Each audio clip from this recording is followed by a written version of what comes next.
Do you love? Whatever, dude. Okay. Hamilton win. I sleep. What? Guys, there's a couple videos I want to watch. I want to watch this, that, and then what's what we do? What? The state of Vermont has one of Love middle ground? Can city teens and the country teens see eye to eye? This looks kind of bad, to be honest. Step forward if you agree. City teens are bitchier than country teens. Yeah, no shit. I agree with that 100%. Well, of course city teens are more bitchier than, sorry mom and dad. Of course city teens are more bitchier than country teens because you guys have so much. Guys, on average, you did it much more. Guys, I live in Quebec and there's a lot of farmland, okay? And sometimes we'd go visit some of the other kids of the family and you know, they're just, I mean, they're built differently, man. It is what it is. More to deal with. It's just kind of a rule out of safety where you don't even make eye contact with anyone because then you're putting yourself at risk because there's unfortunately a lot more bad people that are willing to do bad things in the city. Can you disagree or step forward? Oh, that's an LA take. That is an LA take right there. I want to say I'm a selfless person. I'm a nice person. However, you know, I have that bitchy side. Me coming out as like a bitch is now just me making sure you know who I am and how I am going to run my things. In the city, like even just driving, everyone else is so like selfish and self-important where they're getting where they want to be even if they're putting other people in danger. I almost had a heart attack this morning when so many cars, like especially like in the city, they'll just cut you off. The drivers, they don't care at all, so I'm like, okay, so that's normal. Yeah, but that's not. That's not what the question is, though. You guys say true, but you guys are falling for the debate. They're talking about some shit that the question isn't asking about. The question is being bitchier or not. Whether you can take more before you complain or not. The driving and what it's not hasn't to do with Learn more practical life skills in the country. I learn more practical life skills. Yeah, no, for sure. Oh, this LA take again, I can't. Just get me out of here I grew up in already. a huge family. I have like 8 siblings and we've always lived on a farm. And I've had a lot of like life skills. Like now I know about plumbing and like water tanks and different things that I can now use Wood in, cutting, like, my tying adulthood, knots, now shit like I'm that. not living at home. My hometown specifically, the upstate South Carolina, is considered like industrial, so we have a lot of factories. So they teach you a lot of very practical hands-on skills, woodwork, auto parts, auto body. In my opinion, AAA is not going to help you in the country. You have to learn how to, I had to learn to change my tire multiple times before I act. Yo, all you guys that don't agree, motherfucker. Yo, listen. I actually bet that 95% of you motherfuckers in the cities, you probably can't even start a fucking motorcycle.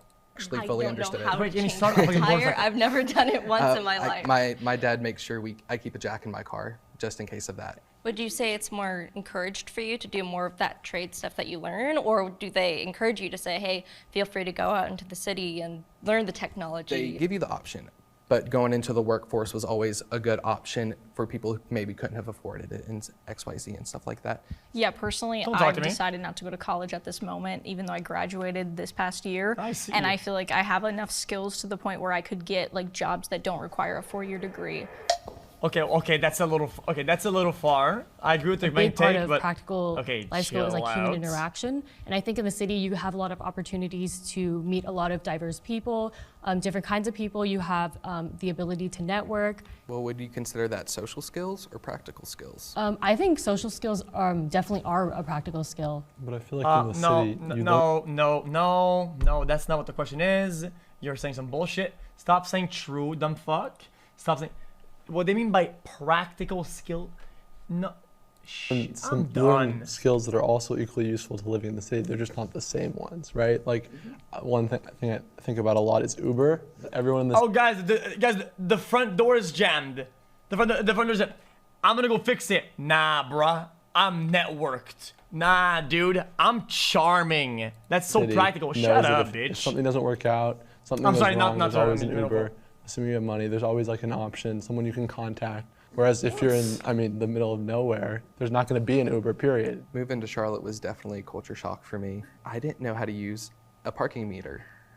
I charged myself 4 times on a parking meter because I didn't know how to use it. Would you consider that a practical skill? That's the question, right? Because what is a practical skill in now society? Is it knowing how to use a parking meter? Like, that's odd to think about, right? Exactly. When I moved there, I just didn't know, and that's why I refused to even go towards the city limits. Practical skills, like, I don't know, like something happens, you can do something. You can do so. You're autonomous in the tasks that need to be done to overcome certain life challenges that are kind of specific. I had sex education in school. Ooh, I actually did not. Every single year of my sex education, we had to sign an abstinence vow in our books. We actually had a teacher get I did not even a because little she bit. taught the girls' sex ed class how to put on a condom. I think the importance that schools place on sex education is extremely lacking. Why aren't we worried about how good of people we're going to be? Because sex education also includes, sexual assault, rape. Like once we put our mindset into, we need to educate on things, not just science, math, reading. That's how you create better students. Guys, I don't want to be rude to this person because I don't want to like roasting teens. It's just kind of weird. But everything she talks, it seems like I start worried about how good of people we're going to be, because sex education also includes sexual assault, rape. Like once we put our mindset into, we need to educate on things, not just science, math, reading. That's how you create better students. That's how you create better people. My parents wanted to have me learn it from them because my family's like very Christian. That everyone has a different not being rude, view like it's just of how they think about sex. So I think sometimes it's important to have like parents teach that to kids. I don't know if it should solely be on schools. Which I don't think it should, but the problem is. Wow. Yeah. See, the problem I have is that she's giving so much credit to parents, and it's like she's giving way too much credit to parents. Guys, bad parenting is everywhere. Bad parenting it's fucking rampant. Are you kidding me? If there's something important that they need to teach people on how to do important things and not be a weirdo and a deviant and somebody who hurts people, yeah, school is a pretty good place. At least cover a little bit or the basics. A lot of parents won't. As a woman, we're not taught a lot about our anatomy and our health as much as we should. I was diagnosed with PCOS, polycystic ovarian syndrome, with periods and that kind of stuff. We're not taught like what's normal, what's not normal. We're just taught you have one. I got hospitalized because of my condition because I didn't know about it. I wasn't taught about it. And I feel like there's more to sex education than just intercourse. People in the city have access to better education. Where I'm from, it was very underdeveloped. 30 minutes away, there was private schools. There's always a private school with the better education, better funding, and we were having to have... I'll say agree because of accessibility to infrastructure. That's my take. But education, objectively, probably teachers travel just because of how horrible our conditions were at my school, and these kids will go to Ivy League colleges where I'm going to community. I think there's a lot more of a requirement to be educated in the city. If you don't get like a certain quality of education, like your options are just not going to be good enough to afford a lot of the lifestyles that people live in the city. Where I'm from, it's the workforce, blue collars. We're the people who provide for the rest of America. So if we can find a job without our education, that's more important because that's what's putting food on the table. Why are we going to break our bank if we can find a job without one? The school that I went to, basically, like there was a lot less people there. This brother has not worked a day in his life. And there was more help for people that needed it and like one-on-one time with teachers. So I would say like that's the reason I've seen a lot of like country schools having higher like test scores and all that stuff. The high school that I go to, it's heavily funded. There was one time I did go to an inner city school and I was like, whoa, like this is different. They don't have what we have. Like, I hate to bring this up, but like, you know, sometimes when you go to those inner city schools, who do you see the most in those schools? And that's when it comes into the race factor. It's been seen in history that more Black and Hispanic schools, they often are less funded than these PWIs. Do you think that's because of their race or because of just where those people tend to live? Like, we can start a whole entire conversation about redlining and how they're all packed there. It's a discriminatory practice by which banks, insurance companies refuse or limit loans, mortgage insurance with specific geographic areas, especially inner city neighborhoods. And somehow they always end up to have the least funded schools, but that's a whole entire other conversation. I have a diverse group of friends.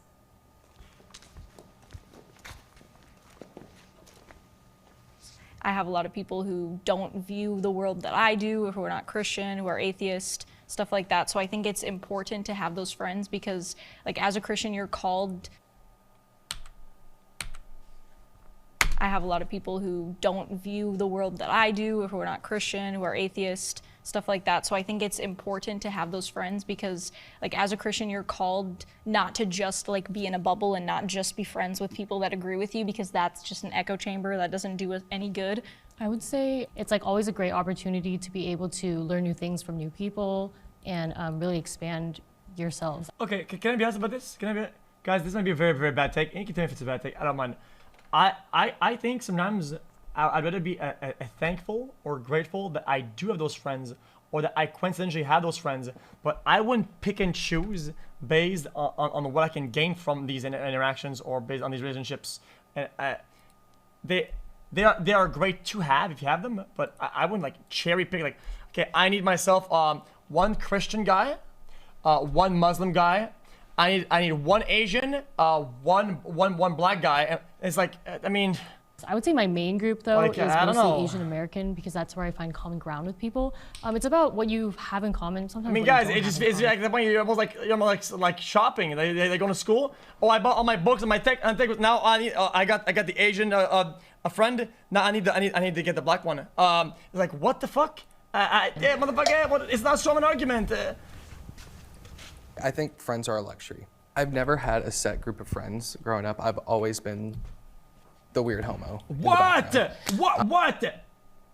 What? I pushed the argument a little far out, but it applies, motherfucker. Growing up, I've always been the weird homo in the background. I was that token friend. I was the token gay. And it was never, I wanted to hang out. I just wanted you as my arm candy at school. Always the white girls just that's so common. Never want to hang out with me in public and always want to hang out with me in front of their friends. My friends are just the people I see at work or the people I'm kind of around because I know my boyfriend has a big friend group and I'm just around them. I know I'm never gonna feel like I fit in. It's just that one insecurity that I know I'm never gonna find that friend group that is gonna stick with me forever. I feel safe where I live.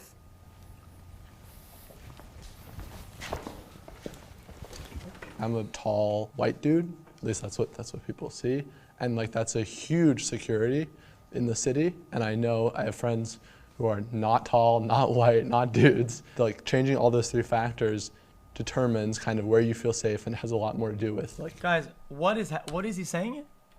And I'm sorry to restart. See, and like that's a huge security.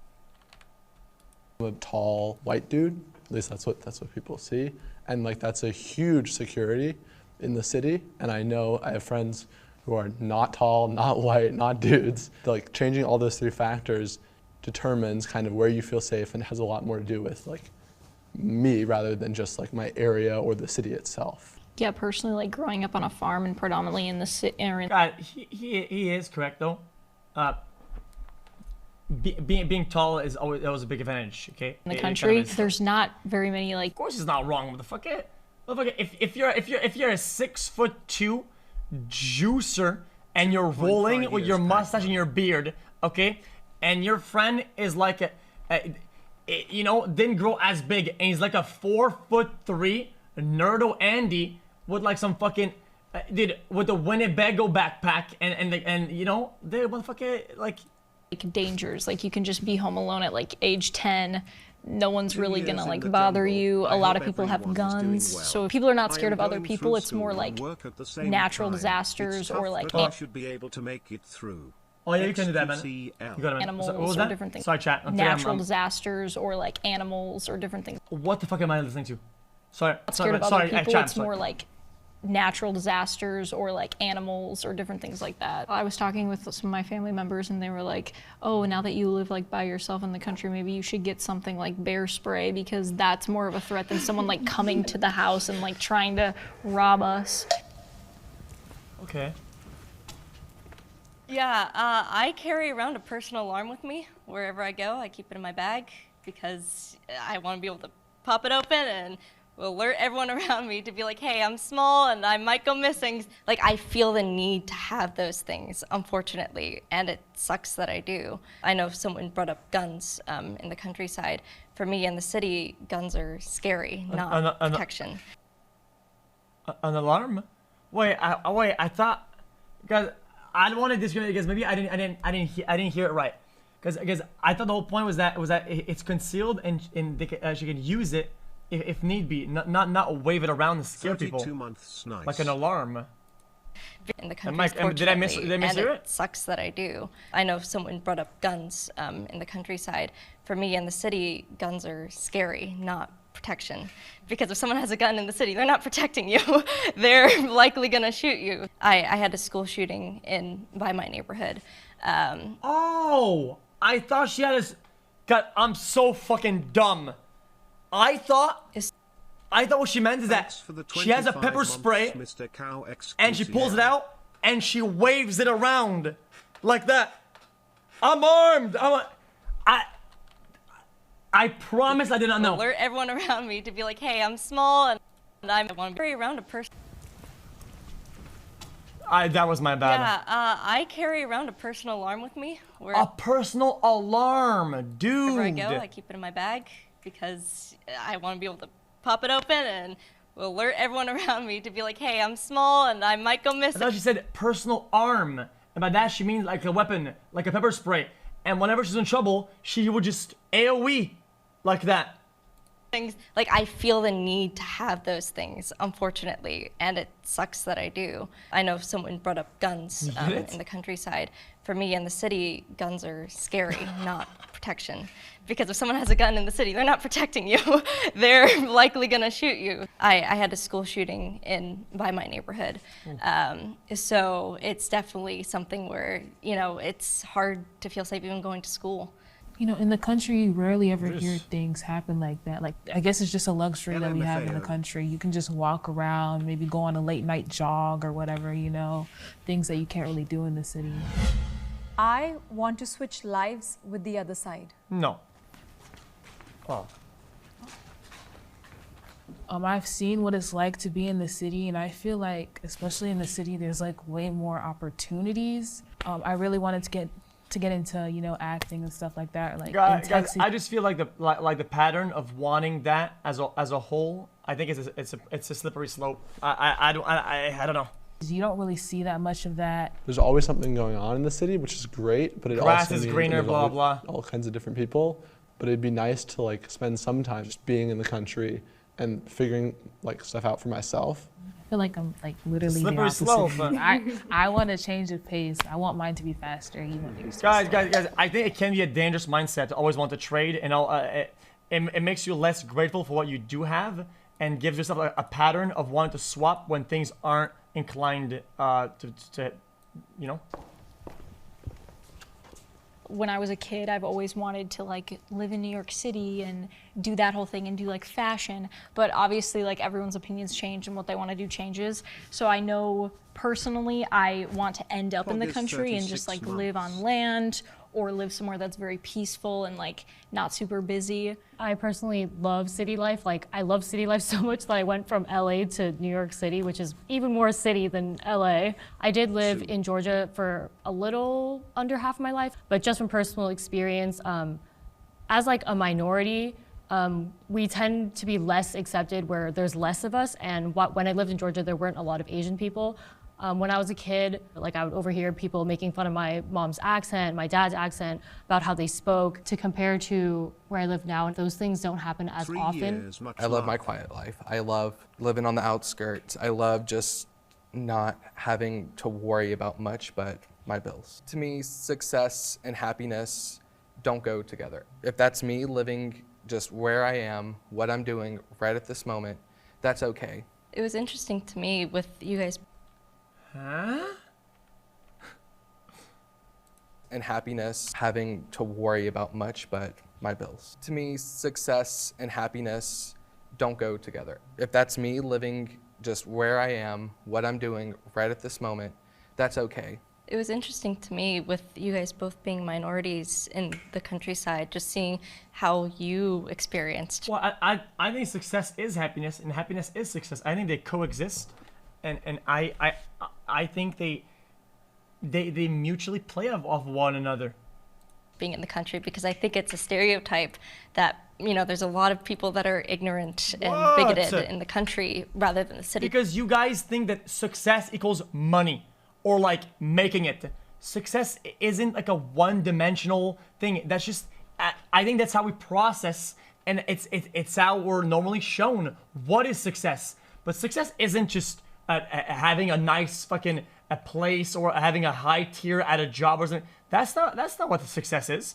Some people are don't make a lot of money and are very successful at what they do. It's more accepting. I feel like motherfucker is. We, all of us, are more on the same wavelength than I think our parents. If your vocation as a person, if you want to help people and you try really hard to help your community and your local, your neighborhood is having a great numbers of, I don't know, like a help for the homeless, rehabilitation, and you dedicate your life to helping everybody out, and you're rolling, and these numbers are getting better and better, and your help, and that's for you what life's meaning is.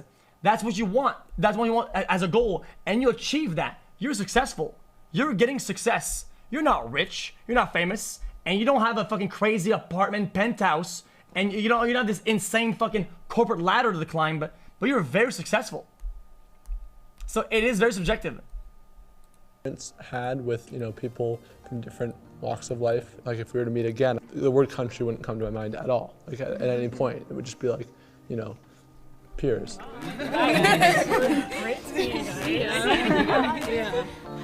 Okay.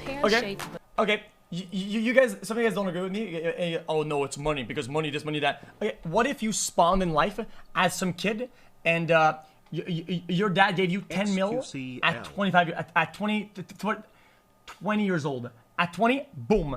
You're a degenerate, stoner, cuck, idiot, who just does nothing all day. You have no goals, and you watch Rugrats backwards in black and white while smoking crack with your friends. And one day, ding, ding, ding, ding, ding, the bell rings, you're 20 years old, and you get a check from the mail of your dad who abandoned you because you're a fucking moron, right? And you get 20 mil. Oh, dude, I'm so fucking successful, dude. Dude, that is, I'm succeeding. No, bitch, you're a bum, you fuck. You're a bum lord. You're a bum lord. But, you know.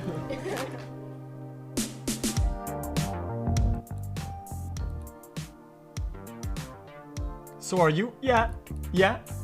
Except from my perspective, from what I like, I think I succeed in the things that I want to achieve. So for me, it's perspective based, bitch. And if I were to use your little money argument, I'm stacked, bitch. And I'm rolling. Fuck you. I'm successful. Stop telling me otherwise, you bitches. And this is your daily dose of internet. I found it.